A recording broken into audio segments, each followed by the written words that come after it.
Bertemu lagi dengan channelku Patulala.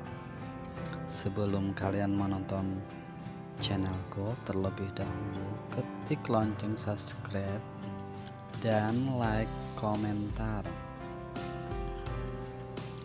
Sebab aku tinggal di desa yang ada di Kalimantan Selatan, yaitu Barabai. Sebagai anak desa, keseharianku kuhabiskan di rumah dan di sawah atau kebun.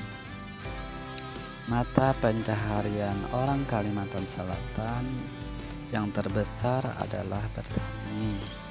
Salah satu hasil pertaniannya adalah padi. Nah, coba guys, ini lihat padiku sekarang sudah dewasa, dan ada juga yang sudah mengeluarkan buah.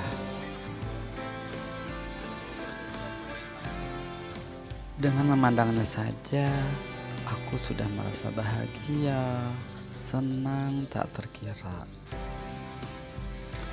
Inilah padiku yang kami garap dari nenek moyang kami.